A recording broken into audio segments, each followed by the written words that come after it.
63 빌딩이 있다면은 그 가장 꼭대기에 십자가가 있고 그 십자가 위에 하나의 안테나 같은 게 있다면은 그와 같이 그 기독교 신앙을 상징하고 그것을 대표하는 그런 하나의 큰 의미가 부활의 의미 가운데 담겨져 있다는 것이죠. 그러나 실상 우리는 부활에 대해서 잘 모릅니다. 왜냐하면은 부활에 대한 신비는 많이 알려져 있지 않습니다. 부활에 대한 내용을 명확하게 알기 위해서는 종말에 관한 이야기도 잘 이해해야 될 것이고, 종말에 관한 이야기를 이해하고자 하면은 장차 교회가 어떻게 해야 되는가까지도 이해해야 하기 때문에 우리가 신앙생활 함에 있어서 당장의 필요를 못 느끼기 때문에 종말에 대한 의미에 대해서 또한 신학적으로도 완전하게 정립되어져 있지 않기 때문에 완벽한 이해가 어렵습니다. 그러다 보니까는 종말에 대한 분명한 이해가 없는 상황에서 부활에 대한 이해도 그 한계가 있다는 것을 번번이 생각하곤 합니다. 그러나 오늘 저는 고린도전서 13장에 있는 말씀을 중심으로 그럼에도 불구하고 우리가 함께 묵상하고 나누어야 할 부활의 의미가 무엇인지를 찾아서 생각해 보기를 원합니다. 먼저 한 4가지 질문을 스스로에게 던져보았습니다. 그 하나는 부활은 있는 것인가? 자, 두 번째 물음은 죽은 자만 부활하는 것인가? 부활은 다시 산다는 의미인데 그렇다면 죽어야 하기 때문에 죽은 자만 부활하는 것인가? 질문을 해봤고요. 세 번째는 부활한 이후의 몸은 부활하기 전의 몸과 같은 것인가 다른 것인가? 부활한 이후의 몸은 어떠한가? 질문을 해보았고, 마지막 질문은 우리가 장차 하나님의 나라에 들어가게 될 것인데, 하나님 나라를 상속받게 될 것인데, 그 하나님 나라에서 우리는 어떤 몸으로 존재하고 살게 될 것인가? 부활한 이후에 하나님 나라에서 살게 될 것인데, 그럼 우리는 하나님 나라에서 어떠한 몸의 상태를 가지고 살 것인가? 그런 질문을 이렇게 스스로에게 한번 던져보았습니다. 먼저 부활이 있느냐 없느냐, 이것은 이제 여기 계신 분들에게는 그렇게 큰 해당 사항이 없는 것 같습니다. 왜냐하면은 부활은 있습니다. 성경이 부활을 이야기하고 있고 주님이 부활을 말씀하셨고, 더 이상 우리가 부활이 있다 없다에 관해서 고민하거나 논할 단계는 아니다라고 생각합니다. 그러나 부활이 있음에 그 부활은 어떠한 부활이냐라고 할 때에 우리가 한 번쯤 짚고 생각해야 될 것은, 부활은 어떤 정신의 부활이나 의미가 살아난다거나 아니면 어떤 영적인 의미에서의 부활이 아니라 우리 몸이 부활하는 것을 이야기하는 것이다. 성경에서 말씀하고 있는 부활은 우리의 몸이 다시 사는 것을 이야기하는 것입니다. 우리 몸뿐만이 아니라 정확하게는 우리의 전인격이 다시 살아나는 것입니다. 우리의 영혼과 우리의 몸이 분리될 수 없잖아요. 그 영혼과 몸이 전인격적인 인간이 온전히 다시 살아나는 것이 부활이다. 영혼만 부활하고 몸은 별 의미가 없다라고 생각하는 것은 잘못이다라고 하는 것입니다. 몸은 참 중요한 것입니다. 예수님도 몸으로 이 땅에 오시지 않으셨습니까? 몸이 부활하는 것입니다. 35절 이하에서 15장 35절 이하에서 쭉 설명하고 있는 것이 바로 그것입니다. 사람들은 질문을 던진다는 것이죠. 사람이 죽으면, 몸이 죽으면은 흙이 되는 것을 내가 직접 보고 경험하지 않느냐. 흙이 되는 것뿐만이 아니라 먼지가 되어서 사라지지 않느냐. 그런데 부활할 때에는 그 흙이 되고 먼지가 되었던 그것이 다시금 육체가 된다고 하는 것이 도저히 이해가 안 된다는 것이죠. 그래서 부활에 대해서 또 다른 의미를 찾는 경우가 많이 있다는 것이죠. 그러나 성경이 이야기하는 부활은 몸이 부활한다라고 합니다. 그러면서 오늘 성경에서 하나의 비유를 이야기합니다. 무슨 비유입니까? 씨에 대한 비유를 하죠. 씨가 뿌려져서 썩어져서 가루가 되고 없어지는 것처럼 보이지만, 씨가 썩어져서 없어지는 그 과정 가운데 그 씨를 통해서 새로운 생명이 태어나고 그 생명이 자라나서 또 다른 모습의 형태를 가지지 않느냐라는 비유의 말씀을 하고 있는 것을 보게 되어집니다. 죽는다고 해서 그것이 완전히 멸절되거나 없어지는 것이 아니라 우리 자연 가운데서도 죽는 것 같지만은 그 속에서 새로운 생명이 존재가 다시금 살아나는 경우를 우리가 흔히 보지 않느냐라고 이야기하면서 육체의 부활에 대해서 의심하지 말라라고 말씀하는 것이죠. 제가 최근에 자전거를 타는데 지난주인가 월요일 날 저 시골길을 이렇게 달릴 수 있는 기회가 있었습니다. 저 점촌에서 충주까지 이화령을 넘어서 여행하는, 자전거 타고 여행하는 시간이 있었는데, 그때가 때마침 이제 모내기가 다 끝나고 논에는 그 새파란 모도 아니고, 모가 좀 자라면 뭐라고 하나요? 벼라고 하죠, 뭐. 새파란 아기 벼가 이렇게 무럭무럭 자라고 있는 모습을 보게 되었습니다. 참 보기도 좋고 귀엽기도 하고, 자, 이 아기 벼가 자라면 어떻게 됩니까? 이제 어른벼가 되겠죠. 어른벼가 되면은 이제 벼에서 지금은 잎사귀밖에 없는데 나중에는 거기에 나달이 맺혀집니다. 예전에 제가 그 나달을, 익기 전에 나달을 만져본 적이 있거든요. 만지면 어떤 느낌이 있습니까? 탱글탱글합니다. 탱글탱글하고 뭔가 있는 것 같은데 제가 꾹 누르면 퍽 하고 터지면서 그 안에는 죽도 아니고 밥도 아니고 그 묽은 우유 같은 게 삐직하고 나오게 됩니다. 아무것도 아니죠. 안에 뭐가 있는 것 같은데 껍질을 탁 눌러보면은 아무것도 없죠. 그런데 그렇게 아무것도 없는 것 같은 그 벼가 뜨거운 햇볕을 받고 여름이 지나고 때가 되어지면은 그 안에 그 물컹물컹하고 그냥 물박 우유 같은 그것이 단단한 알곡이 되는 것을 경험합니다. 봅니다. 우리가 매일 먹는 밥이 거기서 오는 거 아니겠습니까? 그런데 알곡이 단단해지고 무거워서 고기가 축 처지면서 고기를 숙이는 것과 동시에 그 벼는 어떻게 됩니까? 그 아기 벼, 그 모를 심고 파릇파릇했던 아기 벼는 어느덧 삭아가지고 부스러지는 기회까지 되어집니다. 벼는 익고 삭고 썩어서 부스러질 때에 그 순간 그 안에는 또 다른 생명의 씨앗이 또 다른 존재를 향해서 소망하고 품고 있다는 것을 우리는 잘 알고 있지 않습니까? 오늘 성경이 비유하는 것이 바로 그것입니다. 몸이 다시 부활한다는 것에 대해서 너무 고민하거나 의심하지 말라는 것입니다. 다 썩어지고 없어지는 것 같지만은 그 속에 하나님이 예비하신 또 다른 몸의 부활이 있어진다라고 하는 것입니다. 42절에 죽은 자의 부활도 그와 같으니 썩을 것으로 심고 썩지 아니할 것으로 다시 살아나며 라고 말씀하고 있는 것을 보게 되어집니다. 두 번째 물음입니다. 부활은 죽은 자만 다시 살아나는 것인가? 부활은 모든 인생이 경험하는 것인 것을 우리는 기억해야 합니다. 죽은 자가 다시 살아나는 것은 당연한 것입니다. 예수를 믿는 자나 믿지 않는 자나 누구나 마지막 심판대 앞에 부활의 몸을 입고 선다라고 성경은 이야기합니다. 그리고 살아있는 자도 부활을 경험한다라고 이야기합니다. 자, 그러면 살아있는 자의 부활은 어떻게 되는 것입니까? 잘 살고 있는데 부활하기 위해서 꽥 하고 죽어야 되나요? 죽은 자가 살아난다라고 하는 것, 부활한다라고 하는 것은 이제 우리가 의미적으로 이해가 되는데, 살아있는 자가 부활한다라고 하는 것은 어떻게 우리가 받아들여야 할 것인가? 이러한 부활의 순간에 대한 묘사가 오늘 본문 51절에 있는 말씀 가운데 나타나고 있는 것을 보게 되어집니다. 51절에 무엇이라고 이야기하는 거 아니? 보라, 내가 너희에게 비밀을 말하노니 우리가 다 잠잘 것이 아니요 마지막 나팔에 순식간에 호련히 다 변화되리니 라고 이야기합니다.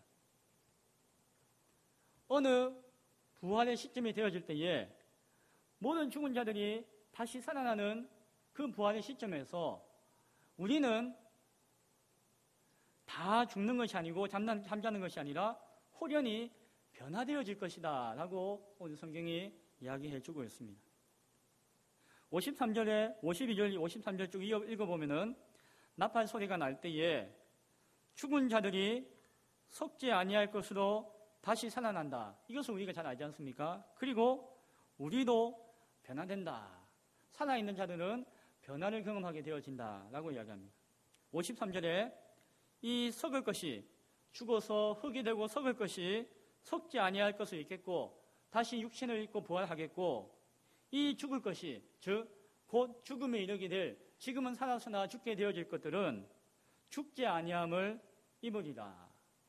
즉 살아있는 존재들은 죽었다가 다시 사는 것이 아니라 그 나팔이 울리고 부활하는 그 시점에 죽은 자들이 사는 그 시점에 살아있는 자들은 그 순간 변화되는 역사가 나타난다라고 말씀하고 있는 것입니다.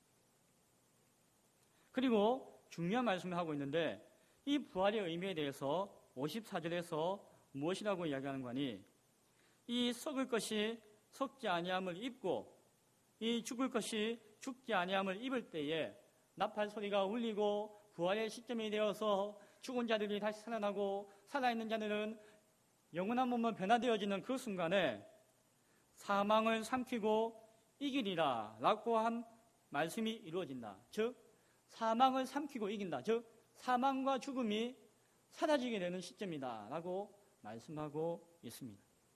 즉 죽음, 사망의 권세가 사라진다는 것이에요. 산자나 죽은 자나 의인이나 악인이나 모든 자들이 죽음의 영향에서 벗어나게 된다는 것입니다. 왜냐하면 죽음의 권세가 사라지기 때문에 죽음의 권세가 깨어지는 순간이기 때문에 산자나 죽은 자나 모든 자들이 죽음의 영향력 안에서 벗어나게 되어진다는 것. 따라서 죽은 자들이 다시 살아나게 되어질 것이고 살아있는 자는 변화되어서 죽음을 맛보지 않는 몸으로 변화되어지게 되어진다라고 이야기하는 것입니다. 이러한 놀라운 역사가 나팔이 울리는 그 부활의 순간에 일어나는 현상이다라고 성경이 이야기합니다. 재미있는 것은 죽음의 효력이 사라지는 그 순간 예수를 믿지 않는 자들도 부활하게 되어진다는 것입니다.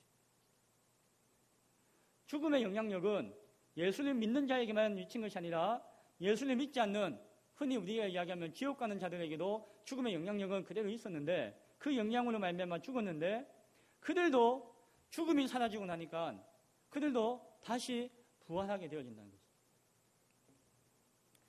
예수 안 믿는 자들은 그대로 죽어서 없어지면 그만인데 왜 또 살아나는지 모르겠다라고 하시는 분도 있어요. 그러나 죽음이 없어지니까 그들도 자연스럽게 살아나는 현상 가운데 있게 되어진다라고 하는 거예요. 그러나 그들이 살아도 산 것이 아닙니다. 왜냐하면 산자나 죽은 자가 모두 다 그리스도의 심판대 앞에 다시금 모이게 되어지고 거기서 그 부활의 육신을 입고 심판 앞에 나아가 의인은 하나님의 나라 가운데 임하는 천국의 복을 누리게 될 것이고 악인은 다시금 살아나는 것 같지만은 산 것이 아니라 그 육신을 입고 영원한 죽음 아닌 죽음 가운데 거하게 되어진다라고 합니다. 지옥의 불목 가운데 거하게 되어진다라고 이야기합니다.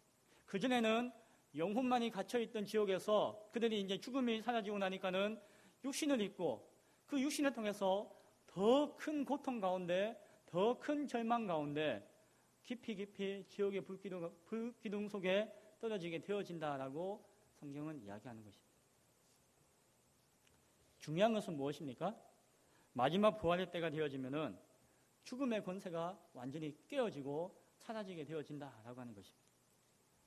세 번째 물음이었습니다. 세 번째 물음은 부활 이후에 그렇다면 우리 몸의 상태는 어떠한 것인가?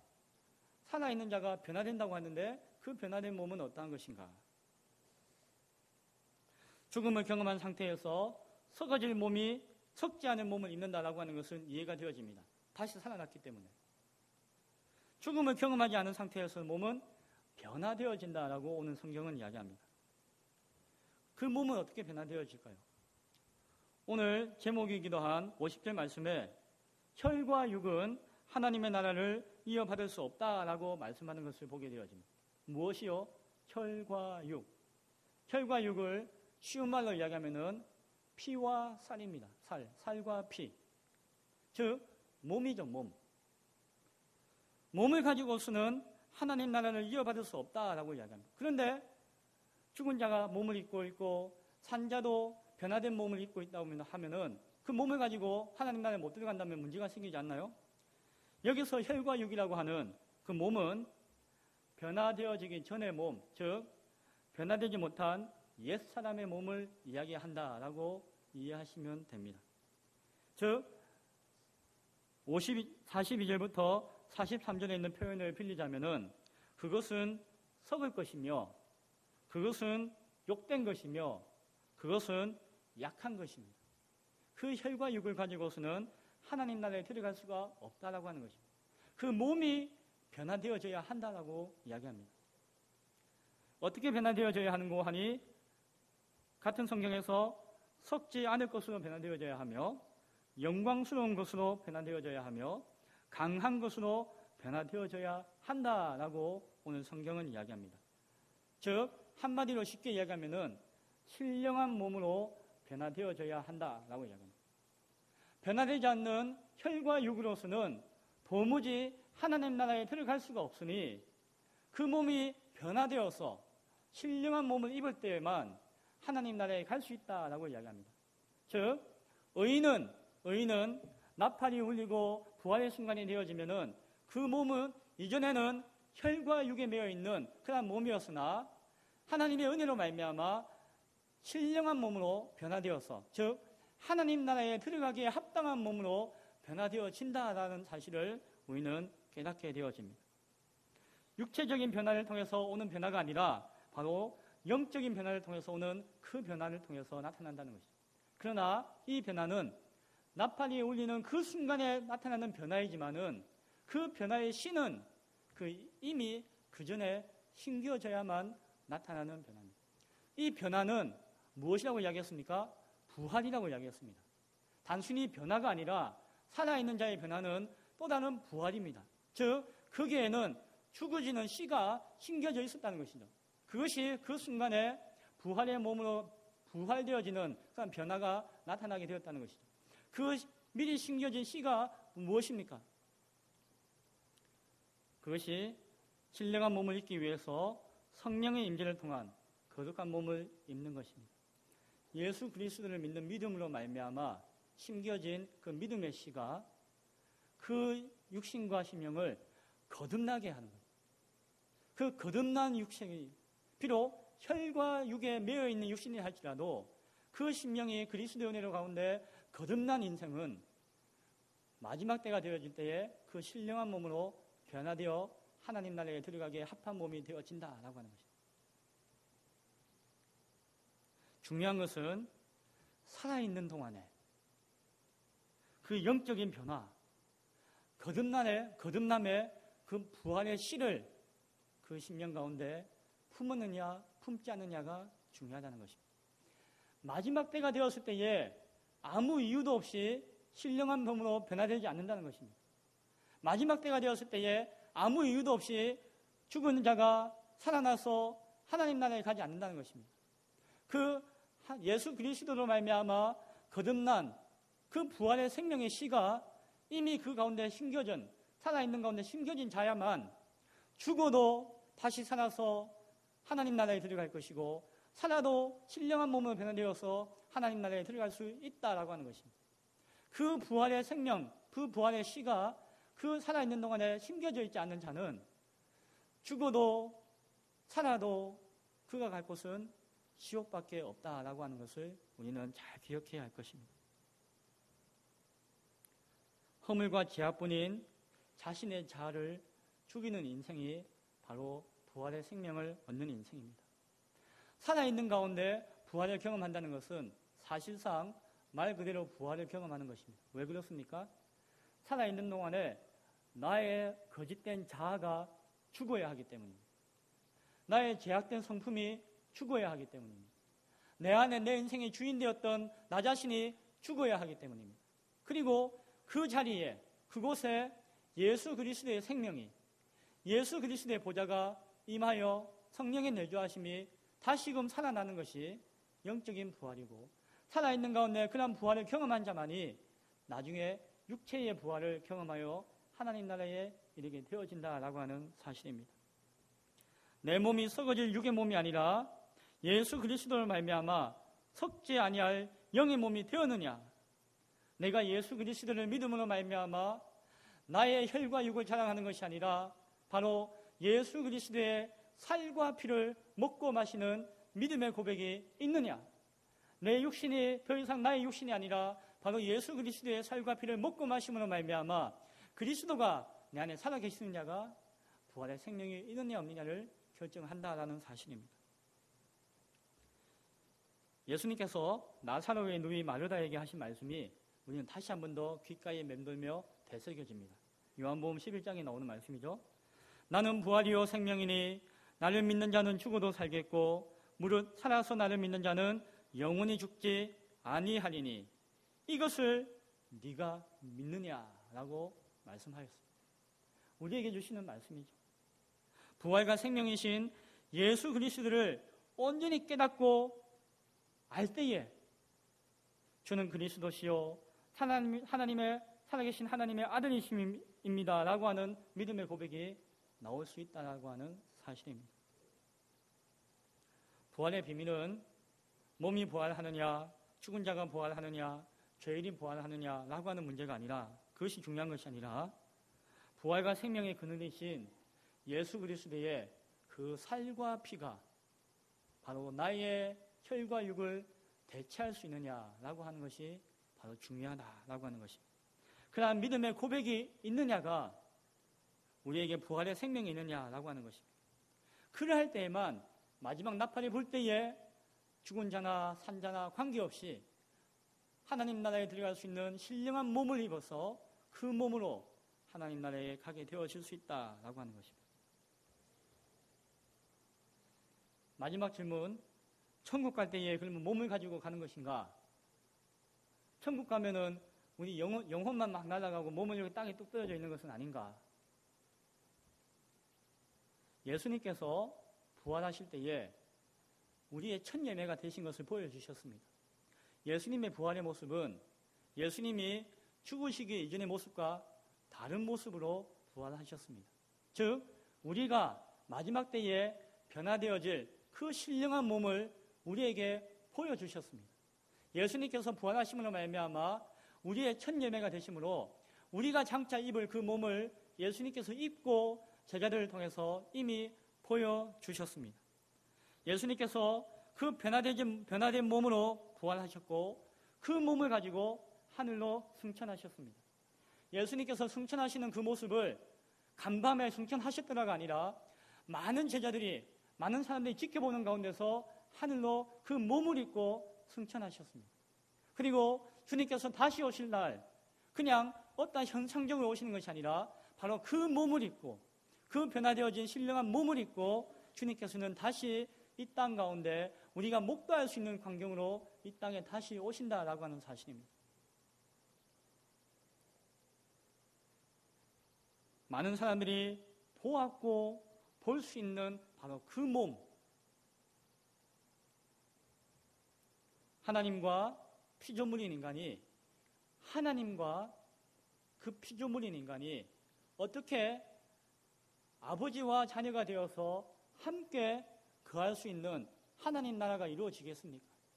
그것은 영이신 하나님께서 성자 예수 그리스도를 통해서 보여주신 그 신령한 몸을 입으시고 그 피조물 가운데서 흙이 될 수밖에 없는 인간이 그리스도의 그 부활의 생명으로 말미암아 신령한 몸을 입음으로 말미암아 그 신령한 몸과 신령한 몸이 함께 하나님 나라에서 거하게 된다라고 하는 사실을 우리는 명심해야 합니다.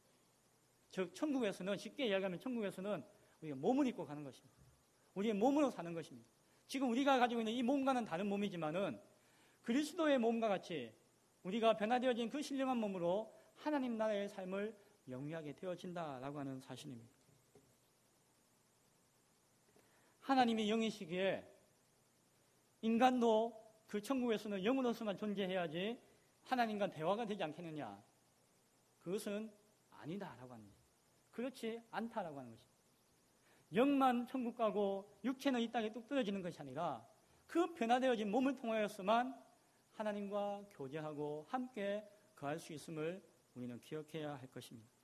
하나님이 거룩한 몸을 입으시고 인간에게 찾아오셨듯이 인간도 하나님 앞에 신령한 거룩한 몸을 입고 나아갈 수 있다라고 하는 것입니다. 그 몸은 완전하진 않았지만은 하나님께서 그 몸을 창조하실 때에 하나님은 그 가운데 참으로 귀중한 의미와 가치를 부여하여 주셨음을 우리는 기억해야 한다는 것입니다. 이와 같은 네 가지 물음에 대한 부활에 대해서 이해하고 난 다음에 저는 몇 가지 오해에 대해서 또한 이야기해드리고자 합니다. 예수님께서 부활하신 후에 승천하셔서 하나님 보좌 우편에 앉아 계시다라고 이야기합니다. 그런데 우리가 오해하지 않아야 할 것은 그 보좌의 자리에 성부 하나님이 앉아 계시고 우편에는 성자 예수님이 앉아 계시고 그러면은 좌편에 자리가 하나 비니까 성령 하나님이 앉아 계시겠거니라고 생각하는 것은 잘못입니다. 그렇지 않습니다. 그것은 잘못하면 삼신론의 이단에 빠질 수가 있습니다. 하나님 우편에 앉아 계시다는 것은 하나님의 자리가 있고 그 오른쪽에 자리가 또 하나 있다는 이야기가 아니라 하나님의 권능과 완전함의 그 자리 가운데 있다는 것입니다. 우편이라고 하는 것은 하나님의 그 완전함과 권능을 입는 그 자리 가운데 예수님께서 앉아 계시다는, 즉 삼위일체 하나님이 삼위 하나님이 그 자리에 하나님의 보좌에 앉아 계신 것을 성경은 하나님 우편에 앉아 계시다라고 성자 예수님의 모습에 빗대어서 표현하는 것이지 자리가 세 개가 있고 있다라고 오해해서는 안 된다라고 하는 것이죠. 중요한 것은 그 하늘 보좌에서 성자 예수 그리스도, 성령 하나님, 삼위일체 성부 하나님께서는 그냥 앉아 계신 것이 아니라 바로 그 자리에서 이 땅에 거하고 있는 주의 자녀된 자들, 장차 신령한 몸을 입고 하나님의 자녀로서 함께 거할 자들을 위해서 중보하고 기도하고 계시다는 것입니다. 승천하셔서 끝난 것이 아니라 그 자리에서 끊임없이 성령을 통해서 교통하시고 우리를 위해서 중보하고 기도하고 계시다는 사실을 우리는 기억해야 할 것입니다. 이와 같이 우리가 구역 공과를 통해서 최근에 예수님의 중보자 되심에 대해서 계속 공부하고 있는데 바로 그게 그겁니다. 그 내용이 그것입니다. 부활하시고 승천하시고 하나님 보좌에 앉아 계시고 장차 심판자로서 재림하실 그 승귀에 높아지심의 예수 그리스도만이 중보자 예수 그리스도의 모습이 다는 아니죠. 우리가 배우고 알다시피 그것과 동전의 양면과 같이 동일하게 역사하는 중보자 예수 그리스도의 모습이 있습니다. 그것은 비하의 모습, 즉 낮아지심의 그리스도의 모습이 함께 우리 가운데서는 이해되어져야 한다는 것입니다. 성도는 따라서 그리스도의 그 영광 가운데 동참하기 위해서는 이 땅 가운데서는 그 비하의 그리스도, 낮아지신 그리스도의 그 고난에 함께 동참할 수 있어야 한다는 것입니다. 그리스도의 그 승귀의 영광 가운데 우리가 장차 동참하게 되어진다고 한다면은 동시에 이 땅에서 살아가는 동안에는 이 땅에서 우리에게 보여주신 그리스도의 그 십자가를 우리가 지고자 하는 그 고난의 예수 그리스도를 우리가 함께 나의 그리스도로 받아들일 수 있어야 한다는 것입니다. 여기서 두 번째 오해에 대해서 하나 풀고자 합니다. 예수님의 고난 당하심은 육체적인 고난이 아닙니다. 흔히 영화에서 보면은 예수님께서 막 침뱉음 당하시고 채찍 맞으시고 피 흘리시고 막 피를 절절 흘리시고 온몸에 상처를 입으시고 손에 못이 박히시고 막 피 흘려 절규하시는 그 고통의 모습을 보고 아이고 안 됐네 하면서 그 가운데 감정이입을 해서 슬퍼하고 공감하고 하는 것이 성경적인 것은 아닙니다. 그것이 예수님이 당하신 고난에 우리가 그것을 동조하고 이해하고 동참하는 모습이 결코 아니라고 하는 것입니다. 만약에 그것이 그리스도의 고난에 동참하는 것이고 이해하는 것으로 그친다면은 우리는 큰 착각과 오해 가운데 빠져 있는 것이고 잘못된 복음에 빠질 수 있는 것입니다. 그리스도의 고난은 육체적인 고난을 이야기하는 것이 아니라 바로 하나님이신 그리스도가 피조물인 인간의 몸으로 입고 오셨다고 하는 성육신의 사건부터 고난의 시작입니다.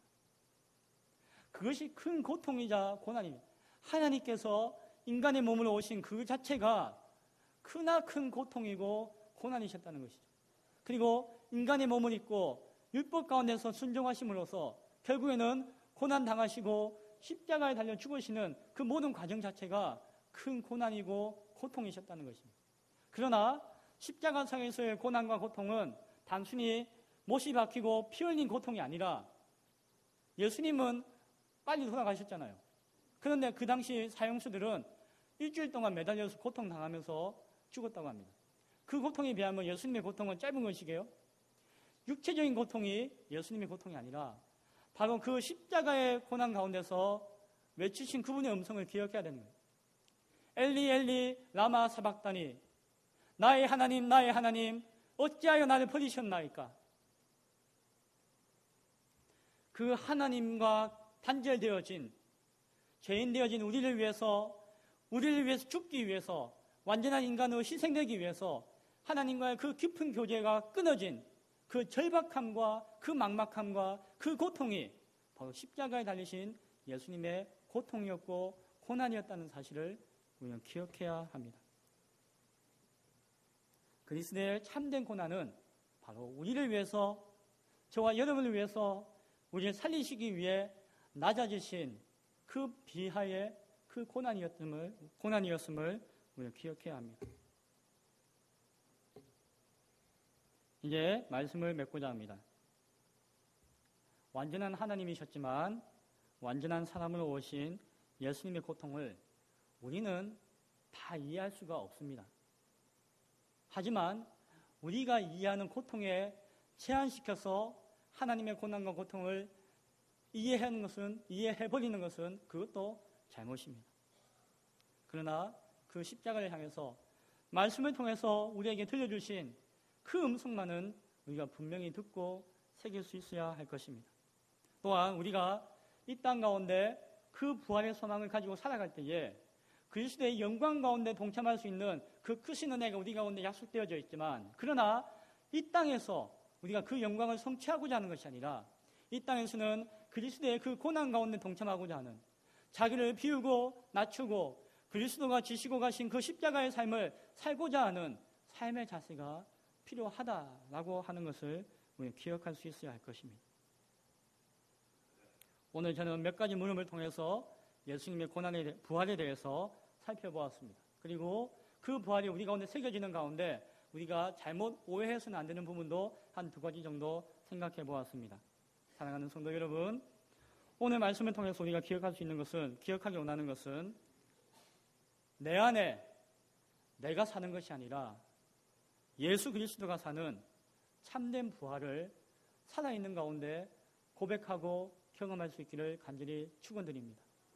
사도 바울이 고백하였듯이 나는 날마다 죽노라 라고 31절에서 고백할 것과 같이 우리가 날마다 자신을 쳐서 복종시키고 내가 날마다 죽노라 라고 하는 그런 믿음의 고백이 있을 수 있기를 바랍니다. 그러할 때에 참된 부활의 생명이 우리 가운데 심겨질 것이고, 그것이 장차 주님 다시 오시고 나팔소리 울릴 때에 죽은 자가 살아나고 산자가 변화되어 신령한 몸을 입고 하나님 나라에 들어가는 그 순간에 찬란하게 빛나게 되어질 것입니다. 우리의 삶을 통해서 그 영광을 누리고자 하시는 것이 아니라 장차 우리가 입을 그 영광을 소망하는 가운데 오늘도 묵묵히 주의 십자가의 길을 믿음으로 걸을 수 있는, 그 길을 고백할 수 있는 우리 모두가 될 수 있기를 간절히 축원드립니다.